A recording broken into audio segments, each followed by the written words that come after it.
욥기 1장 1절에서 3절 같이 읽겠습니다. 우스 땅에 욥이라 이름하는 사람이 있었는데 그 사람은 순전하고 정직하여 하나님을 경외하며 악에서 떠난 자더라. 그 소생은 남자가 7이요 여자가 3이며 그 소유물은 양이 7천이요 약대가 3천이요 소가 500결이요 암나귀가 500이며 종도 많이 있었으니 이 사람은 동방 사람 중에 가장 큰 자라. 아멘. 기도하겠습니다. 주님, 감사합니다. 수요일 저녁에 우리가 또다시 하나님의 말씀을 듣고 기도하기 위해 한자리에 모였습니다. 세상을 바라볼 때 우리의 마음에 괴로움이 밀려오는 것은 세상을 향한 눈을 닫고 이제 세상을 향한 마음을 접고 하나님께로, 하나님의 말씀으로 우리의 시선을 돌리라고 하시는 하나님의 뜻이 있는 줄 압니다. 세상을 향한 그 어떤 기쁨도 즐거움도 희망도 사라질 때 그때가 바로 우리가 영원한 나라를 바라보고 꿈꾸고 그것을 더 소망해야 되는 때라는 사실을 깨닫는 지금입니다. 부디 하나님 이 땅에 영생 얻기로 예정된 하나님의 사람들이 더 이상 멸망할 이 세상을 그리고 다 불타버릴 이 세상의 화려한 것들에 대한 마음을 이제 접고 영원한 나라를 사모하며 하나님의 통치를 고대하는 그런 마음으로 우리의 영혼과 우리의 믿음이 깨어 있을 수 있는 그런 은혜가 모든 하나님의 사람들에게 임하게 하여 주옵소서. 다시 우리의 믿음을 돌아볼 절호의 기회가 바로 이와 같은 절망에 빠진 이 사회와 이 시대라는 것을 우리가 다시 한번 기억하고 우리 모두가 우리 자신의 영혼을 돌아보며 우리는 영원한 하나님의 나라에 들어가기에 합당한 자인지를 다시 생각하는 그런 시간들이 되게 하옵소서. 사람들이 절망을 이야기하고 분노를 터뜨릴 때 우리는 조용히 더 하나님의 말씀 속으로 들어가서 하나님이 우리에게 무엇을 말씀하시는지 그것을 듣고 그 하나님의 음성에 귀를 기울이는 지혜로운 사람들이 되게 해주시옵소서. 모든 것은 다 사라집니다. 소멸됩니다. 우리도 우리의 생명도 끝이 나는 날이 반드시 찾아옵니다.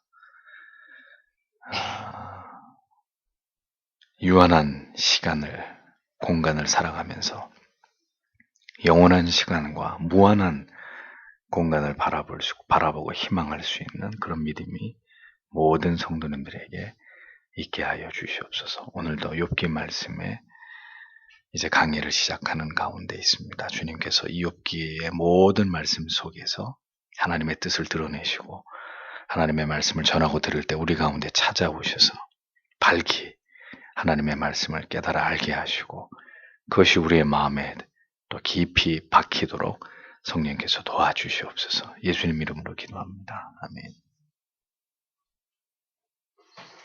하나님을 경외하며 악에서 떠난 자 이런 제목으로 욥기 강의를 시작하겠습니다. 욥기서의 저자는 욥이다. 누구는 엘리후다.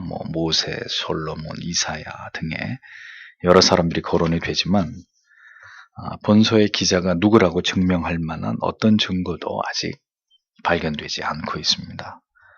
기록연대 역시 여러 견해가 있지만 대부분은 아브라함 당시와 거의 유사한 족장시대 초기로 그렇게 보는 견해가 가장 신뢰할 만한 견해로 여겨지고 있습니다. 그렇게 보는 몇 가지 이유는 첫째는 욥의 수명이 약 200여 년 정도였다는 걸 볼 때 성경에 기록된 족장시대의 일반적 수명과 유사하기 때문이고 둘째는 욥의 재산이 가축의 수효로 제시되는 이 기록을 볼 때 역시 이것이 족장시대의 관례와 일치하기 때문입니다. 셋째는 아브라함, 이삭, 야곱 등의 족장과 마찬가지로 욥 또한 자기 가문의 제사장의 역할을 감당하고 있는 이런 모습을 통해서 알 수 있죠. 넷째는 족장시대보다 훨씬 이후의 기록인 출애굽 사건이나 모세의 율법에 대한 언급이 전혀 나타나고 있지 않기 때문입니다. 다섯째는 족장시대에는 하나님에 대한 호칭이 샤다이라는 표현으로 주로 사용됐는데 본서에는 이 호칭이 무려 31번이나 사용되고 있다는 이런 점 때문에 기록 연대를 그때로 추정을 합니다. 욥기서의 기록 목적은 첫째로 하나님의 선하심과 공의로우심을 의심하는 자들에게 의인에게조차도 애매히 고난이 분명히 따를 수 있고 그러한 고난도 하나님의 섭리 가운데 포함된다는 사실을 밝히기 위해서 욥기서는 기록이 됐습니다. 둘째는 하나님의 절대 주권에 의해서 찾아온 고난으로 인한 괴로움과 갈등은 오직 하나님 앞에서 하나님의 선하심을 의심치 않고 절대적으로 그 하나님 앞에 순종함을 통해서만 해결될 수 있다는 사실을 우리에게 교훈하기 위함이죠. 셋째는 하나님을 아는 인간의 지식은 턱없이 부족하고 인간의 의로운 행위는 그 분명한 한계가 있다는 사실을 우리에게 분명히 깨닫게 하기 위함입니다. 어느 인간도 감히 하나님을 다 아는 척, 그리고 자신이 하나님의 어떤 뜻을 좌지우지할 수 있는 것인 양, 그렇게 말하는 것은 정말 불경한 일이고 정말 무지한 일이죠. 마지막으로 인간의 미래의 운명, 곧 사후의 세계에 대한 문제를 제기하기 위해서 욥기서는 이러한 목적을 가지고 성경에 기록이 되어 있다는 사실을 우리가 염두할 필요가 있습니다. 자, 그러면 오늘 본문으로 들어가 보겠습니다. 1절을 보면 우스 땅에 한 사람이 있었다. 그의 이름은 욥이었다. 그리고 이 사람은 순전하고 정직하고 하나님을 두려워하고 악으로부터 떠나 있었다. 이렇게 기록되어 있습니다. 보세요. 욥에 대한 성경의 최초의 증언을 주의 깊게 보십시오. 그는 우스 땅 출신의 사람이다. 이렇게 성경이 기록합니다. 우스라는 곳은 이스라엘 안에 있는 지명이 아닙니다. 성경에는 이 지명이 두 군데에서 발견되는데 예레미야 애가 4장에서 에돔 족속의 거처로 우스라는 곳이 나타나고 있는 것을 볼 수 있고 다른 한 곳인 예레미야 25장에서 이 우스라는 곳이 기록되어 있는데 구체적으로 그 장소에 대한 설명은 나와 있지 않습니다. 그래서 우리가 생각해 보기를 우스는 에돔이라는 에돔 족속이 살았던 그 근처의 한 지명이 아닌가 이렇게 생각할 수 있는 거죠. 에돔은 야곱의 형인 에서의 후손입니다. 즉 하나님께 버림을 받은 자손들을 의미하는 거죠. 욥이 이 우스 땅 에돔의 후예라는 사실은 우리에게 뭘 교훈하려고 하는 것일까요? 하나님의 섭리는 가장 악한 곳에서조차도 가장 선하고 아름다운 것을 탄생시키시고 희망이 없는 가운데서도 하나님의 위대하신 뜻은 하나님의 섭리에 의해서 드러난다라는 것을 우리에게 보여주는 것입니다. 욥의 가문과 욥의 출신은 사실 어떤 선한 것도 기대하기 어려운 그런 조건들이었다는 겁니다. 하지만 하나님의 뜻은 그런 하나님께 버림받은 민족 속에서도 욥과 같은 보석을 다듬으시는 것임을 우리는 욥기서를 통해서 보게 되는 것이죠. 우리가 생각할 때 북한 땅이나 무슬림이 지배하는 나라들에게서는 표면적으로 아무것도 기대할 것이 없을 것처럼 보여지잖아요. 그러나 그것은 우리의 생각입니다. 하나님께서는 그렇게 하나님의 뜻이 이루어지기 만무한 곳에서조차도 놀라운 일들을 행하시고 그 속에서 하나님의 사람들을 세워가시고 그들을 통해서 위대하신 하나님의 일들을 지금도 이루어가고 계신다는 것을 우리는 잊지 말아야 된다는 겁니다. 에돔의 자손 가운데 욥과 같은 인물이 나올 수 있으리라고 절대로 기대할 수 없었지만 하나님의 놀라운 섭리는 이 모든 것을 뛰어넘어서 역사하셨다는 사실을 욥기서는 우리에게 증언합니다. 하나님이 행하시는 일은 언제나 그러하다는 거예요. 인간의 모든 생각과 상상과 짐작 그 너머에서 하나님은 언제나 일하시는 분이라는 거죠. 많이 기대했는데 그 기대한 것에서는 아무것도 얻을 수 있는 게 없고 아무것도 기대하지 않았는데 그 아무것도 기대하지 않은 것에서 대단히 위대하고 놀라운 어떤 것을 발견하게 되는 그게 하나님이 하시는 일이라는 거죠. 욥이라는 이름은 성경의 이 욥기서 외에는 어디에도 나타나지 않습니다. 그 이유는 그 이름의 의미에서 짐작할 수 있습니다. 이욥이라는 이 이름은 미워하다라는 뜻의 동사 이아부에서 파생된 분사형으로 그 이름의 뜻이 뭔지 아세요? 미움을 받은 자라는 뜻입니다. 욥에게 왜 이러한 이름이 붙여졌을까요? 성경이 기록되어 있지 않으니까 우리가 정확히 알 수는 없습니다만, 그런데 다만 그의 출생과 관련해서 그의 부모나 그가 태어났던 그때의 환경이 정상적이었던 것은 아닌 것으로 추측이 됩니다. 그러니까 출생 그 자체가 미움을 받으면서 태어나야만 했던, 그만큼 어쩌면 굉장히 불행하고 고통스러운 과거가 있었던 것으로 보이는 욥은 그렇게 주목받거나 훌륭한 가문의 사람이 아니라는 것을 그의 이름을 통해서 알 수 있는 거죠. 에돔 출신으로 불행한 출생의 과거와 어쩌면 많은 상처를 가졌을지 모르는 욥. 그러나 성경은 이어서 그에 관해서 뭐라고 증언하고 있는지를 보십시오. 성경은 욥이라는 인물이 가진 아름다운 성품을 4가지로 설명합니다. 첫째는 순전함입니다. 순전함.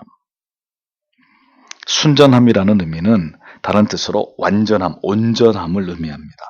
뭐에 대한 온전함일까요? 도덕적으로, 윤리적으로 흠이 없는 온전한 성품을 가리킵니다. 이는 이후로 욥이 당하는 여러 가지 재앙과 시련 속에서도 욥이 꿋꿋하게 쉽게 흔들리거나 무너지지 않는 그의 모습을 통해서 충분히 확인될 수 있는 부분입니다. 순전함이란 그 마음의 향배가 확고하고 흔들리지 않는다는 거예요. 마음이 흔들리지 않고 하나님을 향해서 확고하다. 참 부러운 성품이 아닐 수 없습니다. 오직 하나님만을 생각하고 하나님 앞에서 하나님의 뜻을 추구하는 것에만 마음을 고정한 그런 마음입니다. 순전함, 그런 말이에요. 보통 사람들에게 순전한 마음을 찾기 쉽지 않은 이유가 무엇 때문이겠습니까? 그것은 우리의 마음에, 보편적인 사람들은 마음에 품는 대상이 하나님만이 아니기 때문입니다. 온갖 세상의 잡다한 것들을 그 마음에 다 품고 있기 때문에 순전함, 온전함이라는 단어는 아무에게나 해당될 수 있는 단어가 아니라는 거죠. 근데 욥의 성품은 성경에 순전하다라고 욥의 성품에 대해서 성경이 묘사하고 있는 것을 볼 때 욥의 모든 삶이 얼마나 철저하게 하나님을 중심하고 하나님께 그 포커스가 맞춰져 있었는지, 하나님의 뜻을 품는 것에 있어서 욥이 얼마나 집중하고 살았는지를 충분히 짐작하게 하는 그런 대목입니다. 그의 성품에 관해서 두 번째로 성경은 정직하다고 증언합니다. 순전하고 정직했다. 정직하다라는 원문의 의미는 고든, 수직 이런 의미예요. 성경에서 주로 신앙적으로 하나님의 기준인 언약과 율법을 정확하게 지켜서 살아갈 때 이 정직하다라는 단어가 주로 사용이 됐습니다. 그러니까 그만큼 욥의 성품은 도덕적이고 윤리적인 혹은 율법적인 기준에서 보아서도, 물론 이때는 율법이 있었던 시대는 아니었습니다만, 아무튼 하나님 보실 때 올곧고 흠잡을 것이 없었다는 것을 뜻하는 겁니다.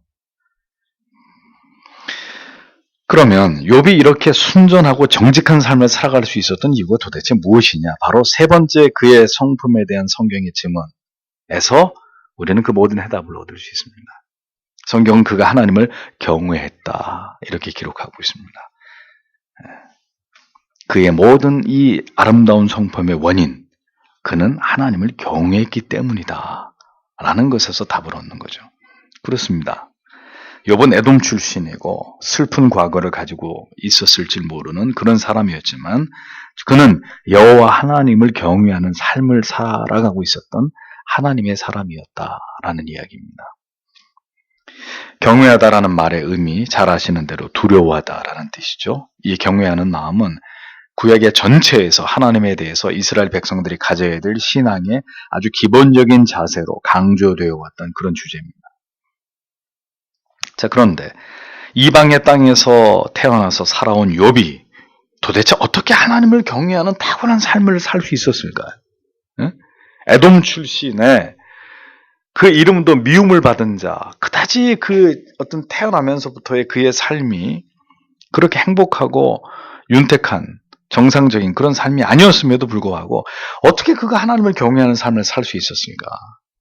그것은 이 동방의 작은 나라 대한민국에서 여러분과 저처럼 이스라엘이라는 나라하고는 전혀 상관없는 이런 동양인이 하나님을 신앙하고 있는 것만큼이나 보편적으로 일어날 수 있는 그런 일이 아니었다는 거죠.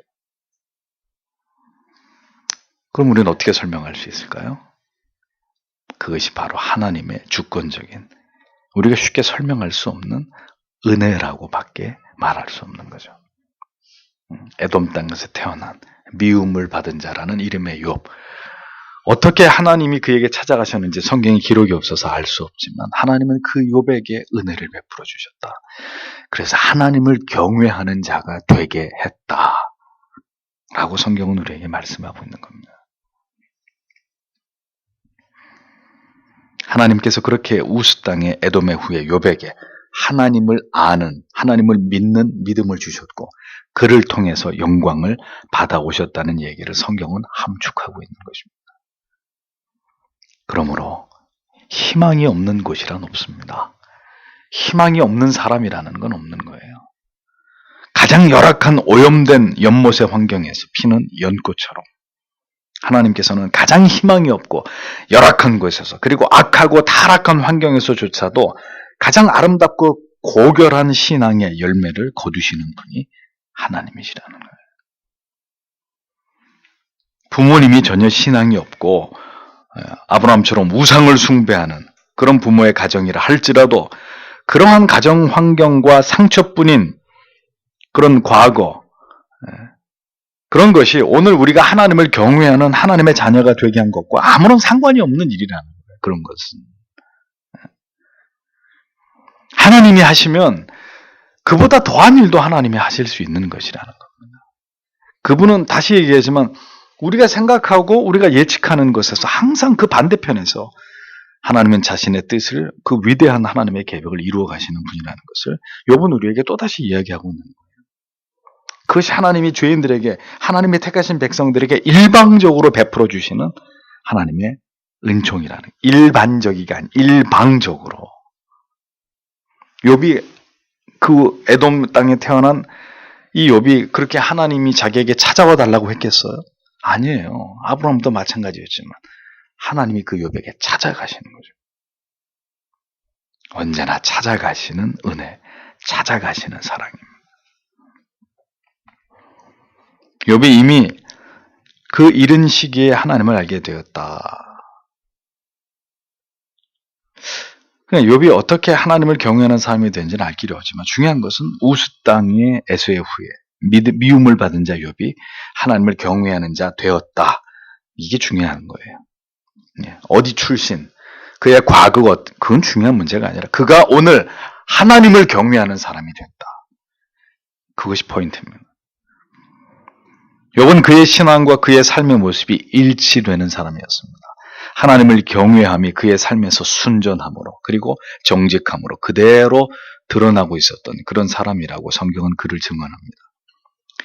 내면의 영적인 거룩한 변화가 일어나지 않은 사람이, 즉 마음에 하나님을 모시지 않은 사람이 외적인 삶에서 순전하고 정직한 삶을 살아갈 수 있을까요? 살아갈 수 있을까요? 없을까요? 뭐 끊임없이 노력한다면 어느 정도 수준에 도달할 수 있을 거예요. 또 계속해서 그렇게 살진 못하더라도 뭐 당분간 이렇게 사람들을 속이는 일은 가능할 것입니다. 그러나 그것은 다 무너지게 돼 있고 들통나게 돼 있는 거죠. 아니면 고도의 위선자가 되든지 아니면 그렇게 살아가는 자신의 삶이 그 자신 스스로에게 대단한 의가 되어버리든지 결국 정돈되고 질서 있고 도덕적이고 윤리적인 이런 품격 있는 삶의 모습은 사람의 의지적 노력에서 비롯되는 것이 아니라 그의 영혼과 마음에 하나님이 계셔야 가능한 일이라는 것을 우리는 깨닫게 됩니다. 수십 년을 교회 다닐 수 있습니다. 그러나 그가 하나님을 경외하는 사람이 되는 것은 별개의 문제입니다. 하나님을 경험한 사람만이 그 영혼 가운데 새겨져 있는 누구도 부인할 수 없는 그 하나님을 향한 두려움이 생겨나 있는 것이고 그것이 깊이 그의 영혼에 자리를 잡게 되는 거예요. 하나님을 끊임없이 추구하는 사람이라야 하나님을 아는 경외심이 그의 영혼에 짙게 배어나게 되는 것입니다. 말씀 안에서 삶 속에서 하나님이 얼마나 크고도 두려우신 그러면서도 사랑과 끝없는 자비와 긍휼을 넘치도록 베풀어 주시는 아버지이신 것을 경험한 사람만이 하나님을 경외하는 삶을 살아갈 수 있고 그 경외함에서 결국 법을 지키고 인내하고 자비와 관용을 베풀고 손해를 보더라도 선을 행할 수 있는 이런 거룩한 동기와 힘이 나오는 것이라는 거죠. 그래서 하나님을 경외하는 마음이 없는 사람에게 도덕적인 삶, 윤리 이런 걸 기대할 수 없고 혹 그 사람이 그런 삶을 산다 해도 그것은 지극히 위선과 가식일 확률이 높거나 아니면 자기 의로 다 포장되는 것에 지나지 않는 그런 것일 수밖에 없다는 겁니다. 그러므로 교회를 다녀도 하나님의 경외함이 그 영혼 가운데 없는 사람, 그런 온통 그의 삶이 위선의 두꺼운 각질이 뒤덮이게 되는 그런 안과 밖이 다른 종교인이 될 뿐이라는 것을 우리는 분명히 기억해야 합니다. 하나님을 경외함, 그것은 신앙의 정수이고 본질입니다. 그것은 어떻게 설명하거나 가르쳐서 되는 문제가 아니라 경험해야 되는 문제예요. 하나님을 경험하는, 하나님을 경외함이 있을 때 우리의 삶은 근본적으로 변화되고 우리의 죄악된 성품은 근본적으로 교정되는 것이고 하나님을 영화롭게 하고 복음의 정신을 드러내는 삶으로 진정한 내면에서부터의 변화가 일어나게 되는 것이라는 거죠. 하나님을 경외하는 삶이 필연적으로 만들어내는 그 다음에 삶이 또 뭐겠어요? 네 번째로 그는 악에서 떠난 자다 이렇게 얘기합니다. 악으로부터 벗어나는 삶, 악에서 떠나는 삶을 의미합니다. 하나님을 향한 경외심은 성도로 하여금 필연적인 삶의 경향성에 있어서의 대전환을 가져오는데 그것은 바로 모든 죄악된 삶에 대한 거부감과 혐오입니다. 성도는 하나님을 향할수록 동으로 가면 서가 멀어지고 북으로 가면 남이 멀어지듯이 하나님을 경외하고 하나님께로 가까이 가는 삶의 결과물은 뭐예요? 악으로부터의 멀어짐이에요. 악으로부터의 격리예요. 악으로부터의 떠남이에요. 그것으로 귀결되는 것입니다. 누군가가 하나님을 대단히 경외한다고 하면서 악을 짝하고 있어요. 그건 그 사람이 말하는 하나님을 경외하는 것은 거짓말이에요. 거짓말이에요.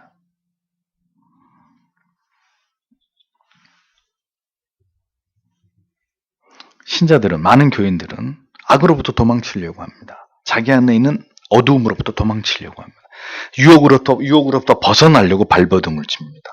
절망감, 무력감, 우울함으로부터 벗어나기 위해서 약을 먹고 정신적 치료받고 모든 수단을 동원합니다. 물어보죠. 도망갈 수 있던가요? 예? 유혹으로부터 도망치려고 그렇게 하면 유혹으로부터 탈출할 수 있던가요? 죄로부터 완전히 벗어날 수 있나요? 그건 궁극의 답이 아니라는 거예요. 답은 하나님을 경외하는 것입니다. 하나님께로 다가가는 것입니다. 유혹을 뿌리쳐야지, 죄를 짓지 말아야지, 내 안에 있는 이 우울함, 이 어두움, 이거 어떻게 해서 내가 극복할 거야? 죽을 때까지 해보십시오. 그게 되나? 답은 하나님을 경외하는 것. 하나님을 두려워하면서 그 사랑에 사로잡힐 때 하나님께로 더 가까이 나아가게 될 때 그러한 노력의 반대급부로 어떻게 되는 거예요? 악으로부터 멀어지는 거예요. 유혹으로부터 멀어지게 되는 거예요. 그것이 싫어지는 거예요. 미워지는 거예요. 자기가 어떻게 그 악으로부터 자기를 건져내냔 말이에요. 불가능한 이야기예요. 하나님을 가까이 할 때 악은 멀어지는 거죠. 악에서 나는 점점 더 떨어지는, 격리되는 거예요. 악에서 떠나면 악의 영향력은 우리에게 미치지 못하는 거예요. 하나님 앞에서 그 찬란한 은혜의 빛 아래 있는 사람이 어떻게 그 빛 안에 있는 사람에게 어둠이 범접합니까? 여러분 집에 가셔서 어두운 방에 딱 들어가셔서 제일 먼저 뭐 하세요? 불을 킨단 말이에요. 불을 켜면 즉시 어두움이 창문 밖으로 다 물러나가 버립니다.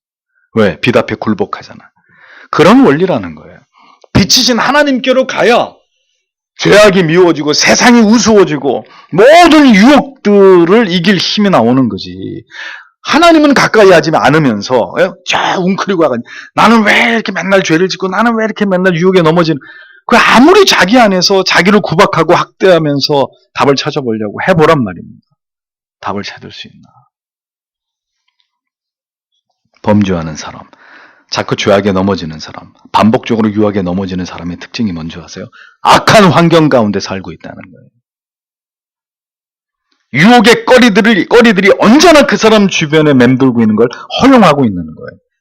나쁜 친구 만나고 안 믿는 친구들 만나고 자꾸 죄 지는 데 가고 자꾸 내가 유혹에 빠지는 그 환경에 나를 자꾸 방치하고 그러니까 자꾸 죄 짓는 거예요. 자꾸 유혹에 넘어지는 거예요. 죄를 가까이 하니까 계속 죄를 짓는 거 아니에요. 언제나 죄를 범하고 유혹에 넘어질 만반의 준비가 돼 있기 때문에 항상 죄 짓고 번번이 유혹에 패배하는 거 아닙니까? 모든 걸 바꿔야 됩니다. 하나님을 가까이 하려면 모든 유혹에 넘어지게 하는 것들을 어떻게 해야 돼? 다 갖다 버려야 되는 거예요. 근데 그럴 용기가 없는 거죠. 아까운 거죠. 서재의 책들 싹 다 바꿔야 됩니다. 듣던 음악 파일, CD 다 지우고 버려야 돼요. 저장되어 있는 모든 음란한 영상들 다 삭제시켜버려. 안 되면 따라하세요. 집에 와서 컴퓨터를 들고 15층 아파트 꼭대기 올라가서 그 추락 실험을 하세요. 여기서 떨어뜨릴 때 얼마나 박살이 나는지 한번 해보세요. 한번 미친 척하고 그렇게라도 해보란 말이에요. 스마트폰 들고 20층 꼭대기 올라가가지고 자 이게 몇 초 만에 낙하나 한번 실험을 해보세요. 깨끗하게 없애버리세요. 그거 없어도 먹고 사는데 지장 없죠. 예수 믿는데 지장 없잖아요. 학교 다니고 직장 생활하는데 지장 없잖아요. 그렇게라도 해야 된단 말입니다. 맨날 곁에 두고 있으면서 주여 이걸 멀리하게 해주시옵소서 주여. 그런 바보 같은 짓이 어딨냔 말이죠. 모든 나의 약점을 건드리는 것들을 피하고 그 자리에 하나님을 경외하는 습관을 배양할 것들로 채워야 됩니다. 그렇게 물리적으로 위치를 바꿔야 되는 거예요. 그게 믿음이에요. 하나님께 마음을 고정하고 언제나 거룩하고 경건한 것으로 손과 마음이 가도록 그렇게 우리의 삶을 바꾸고 하나님께 고정할 필요가 있단 말입니다. 종교개혁이 일어나고 하나님의 말씀이 선명하게 영혼들 가운데 울려 퍼질 때 유럽의 많은 환락의 도시에서 일어난 일들이 뭡니까? 자기들이 추구해 오던 지난날의 우상들 다 불태우는 일들이 일어났어요. 세속적이고 쾌락적인 모든 죄악의 유혹에 빠져들게 했던 것들 광장에다가 다 쌓아놓고 불을 질러가지고 다 그걸 태워버리는 이런 결단들이 도시적으로 일어나고 있습니다. 그것이 악에서 떠나는 것입니다. 하나님을 가까이 하다 보니까 이것이 얼마나 무가치한지 알게 된 거예요. 이게 얼마나 혐오스러운 건지 알게 된 거죠. 다 갖다 버리는 거예요. 아까운 줄 모르고. 다 태워버리는 거예요. 은혜가 들어올 때 죄악이 우리의 마음과 영혼에서 밀려날 수밖에 없는 것입니다. 욥이 그랬습니다. 하나님을 경외하기 때문에 그 마음속에 악은 발을 들여놓을 수 없었던 거예요. 하나님을 경외할 때 순전하고 정직하면서 악에서부터 점점 더 멀어지는 신자의 삶이 가능한 것입니다. 그런데 오늘 그렇게 하나님을 경외하는 사람이 있느냐? 그렇게 하나님을 찾고 하나님께 고정하는 자기의 마음을 생각을 고정하는 사람들이 얼마나 되느냐 하는 거죠. 그게 안 되니까 하나님을 경외하는 사람이 없는 거예요.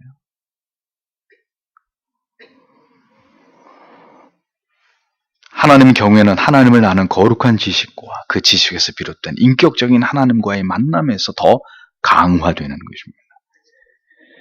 경외함이 없는 그리스도인, 경외함이 없는 예배, 경외함이 없는 교회 다 죽은 거예요. 다 죽은. 하나님 앞에 아무런 존재 가치 없는 거예요. 그 생명이 다 떠나는 것입니다. 이것도 국화도 언제 시들지 모르지만 시들면 어떻게 되겠어요? 다 누렇게 해서 잎이 다 떨어지겠죠. 생명이 떠나간 징후 아니에요? 그렇게 되는 거예요, 결국은. 생명이 떠나면 추해지는 거예요. 이렇게 목사도 이렇게 말씀을 붙들고 주여 하면서 하니까 목사처럼 보이지, 이 은혜로부터 떠나고 하나님 말씀으로부터 얼마나 추악해지겠어요, 제가. 얼마나 추악해지겠냐. 응? 믿음 떠나서 세상에서 죄를 지키기 시작하면서 산다 그러면 얼마나 더러워지고 추악해지겠어요. 어? 인간은 다 똑같단 말입니다. 하나님하고 멀어질수록 인간은 추악해져요. 인간의 더러운 것들이 나오게 돼 있단 말입니다. 그러나 반대로 하나님께로 십자가로 다가갈수록 인간의 더러운 것들은 우리에게서 떠나가게 되는 거죠. 그 원리를 잊어서는 안 되는 거예요. 그것이 정말 중요한 경건의 이치이고 하나님 경외함의 도라는 것을 여러분들은 분명히 기억하셔야 됩니다. 2절에서 3절을 보세요. 그리고 그로부터 7 아들과 3 딸이 태어났다. 그리고 그의 소유물은 7천의 양 3천의 낙타, 소의 쌍 500과 암나귀 500, 종이 매우 많이 있었다. 그리고 이 사람은 동방의 모든 사람보다 컸다 라고 기록되어 있습니다. 자, 7, 셋, 그리고 7천, 3천, 500, 500. 무슨 수죠? 히브리적 개념에서 다 완전수들입니다. 그러니까 욥에게 7 아들 3 딸, 그 다음에 소유도 딱 합을 맞추면 만, 그 다음에 소하고 암나귀도 합치면 1000, 전부 다 완전수로 떨어지는, 이건 뭐 의미일까요? 그만큼 하나님은 욥에게 완전한 복을 주셨다는 거예요. 자식도 딱 10명, 7이란 완전수에다 또 완전수 3 합해서 10, 모든 것도 다 전부 다 이렇게 10 단위로 완전수로 다 채워질 만큼 아주 완벽하게 하나님은 욥의 가정에 복을, 모든 조건을 다 채워가시면서 복을 주셨다는 걸 의미하는 거죠. 그래서 성경은 동방에서 그가 가장 부자다, 가장 큰 자란 말은 가장 재물이 많은 자라는 의미예요. 창세기를 강의하면서 아브라함이 가축과 은금이 풍부했다라는 말씀이 나오죠. 그 다음에 뭐가 나와요? 아브라함 베델에서 하나님 앞에 단을 쌓았다. 기억나시죠? 물질에 연연하지 않는 믿음. 사실 이 단계까지 올라가는 것도 쉬운 일이 아닙니다. 물질에 조금만 여유가 있어도, 또 반대로 매우 물질에 궁핍해도 이러한 것 때문에 흔들리지 않을 수 있는 믿음은, 다시 말하지만 하나님을 진심으로 경외할 때 가능한 일입니다. 교회를 다녀도 하나님을 진심으로 경외하지 않으면 조금만 물질이 생겨보세요. 다 죄 지는 데 쓰는 거고, 조금만 어려워 보세요. 하나님이 살아계시는데 왜 나를 이렇게 힘들게 하는 거야? 하고 낙심하고. 얼마나 많은 사람들이 아직 그 수준에 머물러 있으면서 물질 때문에 일희일비하는 그런 삶을 삽니까? 다 초월했다는 거예요. 아브라함은. 그렇게 은금이 풍부한데도 단을 쌓으면서 하나님을 예배할 줄 알았던 아브라함을 얘기하잖아요. 욥도 마찬가지였습니다. 동방에서 최고 거부인데도 욥은 하나님을 두려워하는 마음을 가지고 여전히 하나님을 경외하는 데다 인생의 모든 초점을 맞추고 있었다는 거죠. 하나님을 경외하는 신자는 물질보다 하나님을 두려워합니다. 하나님을 경외하지 않는 신자는 하나님보다 물질을 두려워합니다. 그 차이입니다.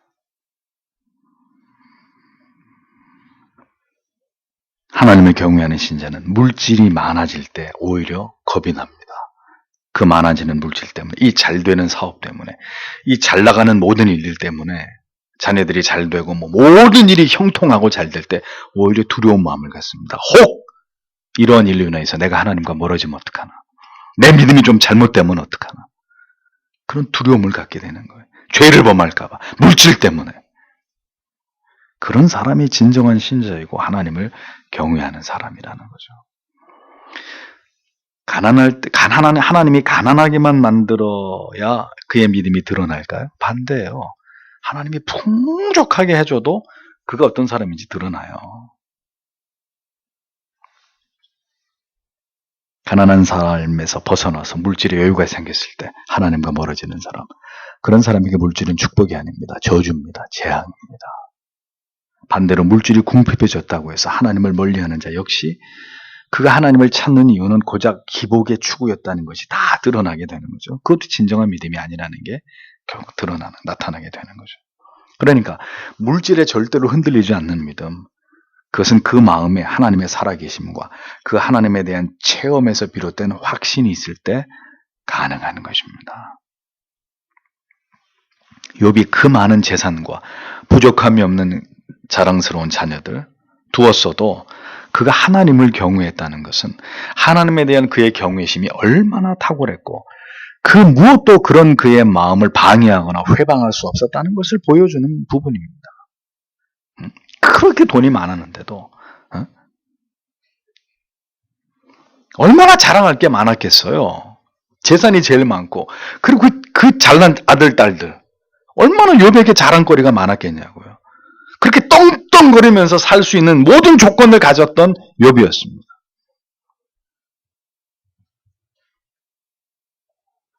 그가 왜 에돔 출신의 아픈 과거가 있었어도 이렇게 하나님께 인정을 받을 수밖에 없었는지는 이러한 욥과 관련된 이 짧은 성경의 기록 속에서도 우리는 충분히 그 이유를 찾을 수 있는 거예요. 욥이 그런 하나님을 경외하는 사람이었구나. 정말 그는 그 무엇도 하나님을 향한 마음을 빼앗아갈 수 없을 만큼 하나님께 고정되어 있었던 인물이었구나 라는 것을 이 욥기 1장 1절에서 3절은 충분히 우리에게 그것을 증언하고 있는 것입니다.